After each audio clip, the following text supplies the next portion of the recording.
పేరు పేరున ఎందుకంటే సమయం లేదు కాబట్టి ఏం లేదు, చీకటి ఉంటుంది, వెలుగుంటుంది. ఇప్పుడు మనం చీకటి రాజ్యంలో ఉన్నాము. కొన్ని రోజులు కష్టపడి మళ్ళీ మనం వెలుగు తీసుకొచ్చుకోవడానికి ప్రయత్నం చేసుకోవాలి. మరి చాలాసార్లు మన నాయకుడు చెప్పిండు, అవి ట్రాన్స్ఫారాలు వేలిపోతున్నాయి, మోటార్లు కాలిపోతున్నాయి.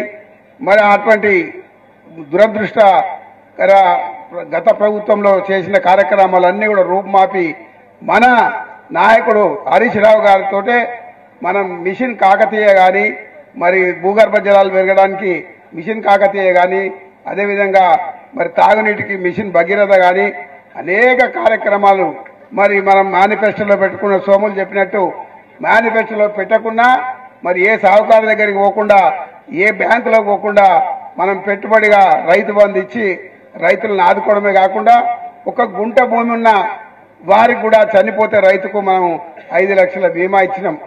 మరి ఇవన్నీ మనం చూసినాం. వాళ్ళు ఏం చెప్పారంటే, మీరు 2000 ఇచ్చిరా, మేము 4000 ఇస్తాం, మేము బంగారం పెడతాం, మళ్ళీ పెడతాం అనేక రకాల మరి అమలు కాని హామీలు ఇచ్చి మనను మరి చాలా ప్రజలు మోసపోయినరు. ఎందుకంటే మనిషి ఆశాజీవి కాబట్టి ఇంకా వీళ్ళకంటే ఎక్కువ ఇస్తారట. మరి ఒకసారి వాళ్ళకు కూడా ఓటేద్దామని వేస్తే ఈరోజు పరిస్థితి అది గంగాలంలో ఏం పైసలు లేవుడా, ఏం లేవని మాట్లాడుతుండు. అదే కేసీఆర్ గారు ఇప్పుడు ప్రస్తుతం ముఖ్యమంత్రిగా ఉంటే పైసలు ఎట్లా రావాలి, ఏం రావాలి, దానికి ఒక ప్రణాళిక ఉంటుంది. ఎక్కడ దొరికితే అక్కడ మాట్లాడి, ఏది దొరుకుతుంది మాట్లాడి, నోటికి వచ్చింది మాట్లాడి, ఇష్టమైనట్టు మాట్లాడుతుండే మన నాయకుల మీద. అటువంటిది ఒక ముఖ్యమంత్రి హోదాలో అటువంటిది మాట్లాడద్దు. రైతులు దేశానికి వెన్నెముక. ఆ రైతుల గురించి ఎన్ని చేయాలనో అన్ని మనకు చేసిండు. ఎక్కడో జర్రంతా మరి ఆడ జర్రంతా 2 పిల్లర్లు 3 పిల్లర్లు పోతే కాళేశ్వరం గురించి వాళ్ళు ఇష్టమైనట్టు అసలు నీళ్లు ఉట్టిగానే ఇడిచిపెట్టేసి మరి మనం బద్నాం చేసే పరిస్థితిలో ఉన్నారు. దానికి కూడా మన హరీష్ రావు గారు ప్రజెంటేషన్ ఇచ్చిండు. ఎక్కడ కూడా మనం వాళ్ళు చేసిన ఆరోపణలల్లో క్యాబినెట్ ఆమోదం లేదని కానీ ఇంకా ఏవేవో ఆరోపణలు చేసిండో అన్నిటికీ కూడా మన చెప్పలుగా పూజకు చెప్పలుగా రానన్నట్టు ఆ విధంగా జవాబిచ్చడానికి మన దగ్గర అన్ని రకాల రూల్స్ ప్రకారం మనం కాళేశ్వరం బ్యారేజ్ కట్టాం.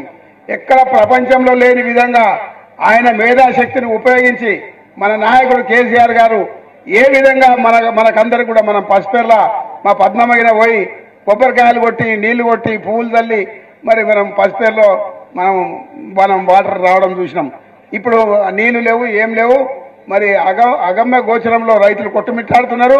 మళ్ళీ అవే చెప్పులు యూరియాకు పోతే అవే చెప్పులు ఒక్క 2 సంచులు మరి కొడుకు పేరు మీద తండ్రి పేరు మీద ఉంటే తీసుకుంటే దాని మీద క్రిమినల్ కేసులు పెడుతున్నాయా? ఇది ఒక ప్రభుత్వం. ఒక రైతు 2 యూరియా బస్తాలు తీసుకుంటే కూడా క్రిమినల్ కేసులు పెడుతున్నారు పోలీసు వాళ్ళు. ఆ విధమైన వ్యవస్థ నడుస్తుంది. కాబట్టి రైతులు మళ్ళీ మనం బాగుపడాలి. రైతులు మళ్ళీ రావాలంటే మీరందరూ కూడా స్థానిక ఎన్నికలు వస్తున్నాయి.